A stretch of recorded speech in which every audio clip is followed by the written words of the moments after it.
Gas का cylinder जो हमें कभी 400 का मिलता था कांग्रेस के टाइम में, आज वही सिलेंडर हमें 1200 1000 में जाके मिल रहा है। उसके साथ साथ हमारा बहुत ज़्यादा यूथ जो है वो आज जो है वो अनएम्प्लॉयड हो गया हुआ है। मैंने पहले भी वैसी ही सड़कों की हालत देखी, आज भी वैसी ही देख रही हूँ। डेवलपमेंट की बात करें तो मुझे नहीं लगता कि बसोली में कोई अभी तक कोई खास डेवलपमेंट हो पाई है। कहते हैं रंजीत सागर डैम का जो है वो फिल्टर होके आता है, लेकिन अगर हम वही कचरा जो म्युनिसिपल कमेटी हमारे घरों से लेके जाती है वही जाके वो डैम में फेंक रहे हैं, वही पानी में फेंक रहे हैं, वहां से वही पानी हम लोगों के घरों तक आ रहा है, तो मुझे नहीं लगता कि वो पानी हमारे पीने के योग्य है। बड़ी कमी जो है ना वो सड़कों की। सड़कें आज भी हमारी वैसी की वैसी हैं। अगर मैं बात करूं अपने वार्ड नंबर 8 की, तो हमारी जो सड़क है वो आज भी इतनी कच्ची सड़क और इतनी टूटी हुई सड़क है, पूरा पैसा पब्लिक के लिए आता है, वो पब्लिक के लिए यूटिलाइज नहीं हो पाता। मेरे साथ आज बसोली के वार्ड संख्या 8 की सुनीता रैना है, जिन्होंने हाल ही में कांग्रेस ज्वाइन की है कठुआ में। आज उनसे बात करेंगे कि बीजेपी ही क्यों लोग जो ज्वाइन कर रहे हैं, कांग्रेस इन्होंने ज्वाइन की है, रीजन क्या है, क्या देखते हैं क्षेत्र के डेवलपमेंट को लेकर। सुनीता जी, स्वागत है आपका लेटेस्ट में। भाजपा एक बहुत बड़ी पार्टी इन दिनों बन चुकी है, भाजपा को लोग ज्वाइन कर रहे हैं, आपने कांग्रेस को किया है, रीजन क्या है? सर, मेरा एक रीज़न रहा है कांग्रेस को ज्वाइन करने का, क्योंकि भारतीय जनता पार्टी के आने से महंगाई बहुत ज़्यादा हो गई। अगर हम बात करें अपने रसोई के सामान की, तो वो भी आज कहाँ से कहाँ पहुँच गया हुआ, बहुत ज़्यादा महंगाई है। गैस का सिलेंडर जो हमें कभी 400 का मिलता था कांग्रेस के टाइम में, आज वही सिलेंडर हमें 1200 1000 में जाके मिल रहा है।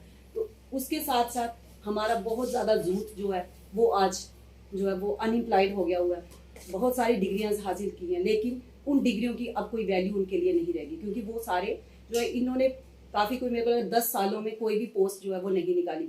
कितने शिक्षक जो थे हमारे, जिनको यूथ को शौक था कि हमें टीचर बनना है, लेकिन इन्होंने टीचर की पोस्ट ही नहीं निकाली, जिस वजह से आज वो ओवरेज होके प्राइवेट स्कूल्स में 5000 10,000 8,000 पे जो है वो जॉब कर रहे हैं। आपने बताया कि 7 सालों से आप बसोली में, आपकी वहाँ पे शादी हुई है। नहीं, 12 साल से मेरी वहीं पे शादी हुई जी, 12 साल से। तो किस तरह देखते हैं बसोली क्षेत्र का विकास इन 12 वर्षों में कैसा रहा है? मुझे तो आज जैसा मैं शादी करके आई थी, मुझे लगता है वैसा का वैसा ही है। कहने को हम कहते हैं कि नहीं, हमने बड़ी ज़्यादा, बीजेपी ने हमारे साथ बहुत ज़्यादा वादे किए थे कि नहीं हम ये करेंगे वो करेंगे, लेकिन ऐसा कुछ नहीं हुआ है। मैंने पहले भी वैसी ही सड़कों की हालत देखी, आज भी वैसी ही देख रही हूँ।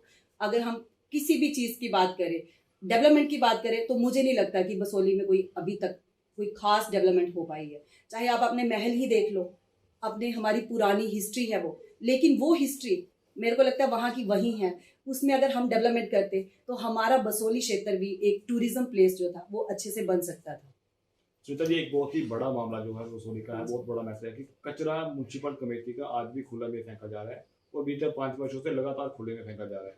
पानी के साथ वो कचरा इंटैक्ट कर रहा है। किस तरह देखते हैं, कितना खतरा है, कितनी गंभीर परिस्थिति उसमें उत्पन्न हो सकती है? देखो, अगर हम पानी की बात करें, हम कहते हैं हमें स्वच्छ पानी चाहिए पीने के लिए, लेकिन जो हमारे घरों में पानी आ रहा है वो पानी जो है वो हमें कहते हैं रंजीत सागर डैम का जो है वो फिल्टर होके आता है। लेकिन अगर हम वही कचरा जो म्युनिसिपल कमेटी हमारे घरों से लेके जाती है वही जाके वो डैम में फेंक रहे हैं, वही पानी में फेंक रहे हैं, वहां से वही पानी हम लोगों के घरों तक आ रहा है, तो मुझे नहीं लगता कि वो पानी हमारे पीने के योग्य है। आप देखना, जब हम घरों में पानी देखते हैं तो इतना गंदा पानी होता है कि हमें वो पीने के योग्य नहीं लगता। ठीक है, उसके साथ साथ दूसरा, जब म्युनिसिपल कमेटी को एक जगह जो है वो दी गई है, स्पेस दी गई है कि आपको अपना कचरा जो है वो यहीं पे फेंकना है, लेकिन फिर भी वो कचरा वहां फेंकने की बजाय वहां पे रंजीत सागर डैम में पानी में फेंक रहे हैं, जिससे पानी गंदा हो रहा है और बहुत सारी बीमारियां जो है वो पैदा हो रही है। म्युनिसिपल कमेटी के दायरे की बात करूँ तो 5 साल का उनका सफर रहा है, किस तरह देखते हैं, क्या क्या कमी आज भी?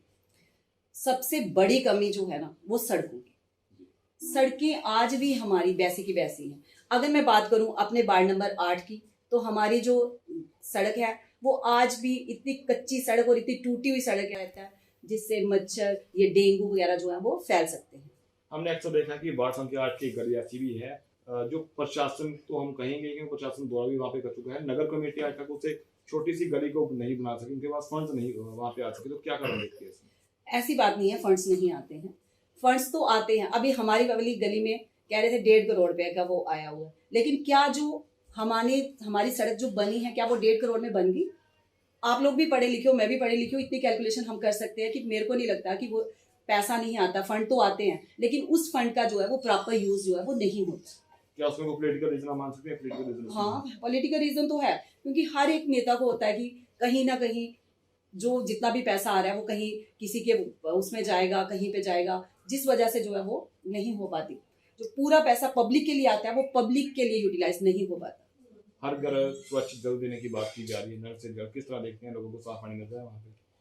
स्वच्छ पानी तो नहीं मिला।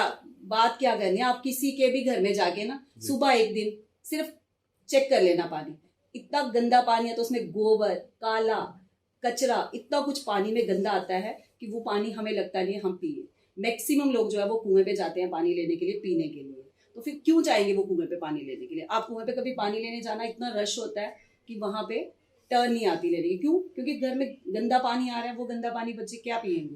बीमारियां थोड़ी पैदा करनी है घर में। आज आपने कांग्रेस पार्टी का दामन थामा है कठुआ में। अगर कांग्रेस पार्टी आपको अपने वार्ड से निकाय चुनाव लड़ने का मौका देती है तो किस तरह सुधार करेंगे? मैं तो सबसे पहले जितनी भी मेरे वार्ड में जो कमियां हैं, मैं उन कमियों को अपनी हाईकमान तक रखना चाहूंगी, ताकि अगर कुछ भी हो सके हमारे मेरे वार्ड के लिए, मैं अपने वार्ड के लिए कोई भी सेवा दे सकूं तो मैं वो देना चाहूंगी। उसमें मैं अपने गलियों के लिए काम करूंगी। सबसे पहले तो जो हमारी वार्ड नंबर 8 की गली जो आज तक नहीं बनी, इतना पैसा आने के बावजूद भी नहीं बनी, सबसे पहले मेरा काम होगा उस गली को बनाना।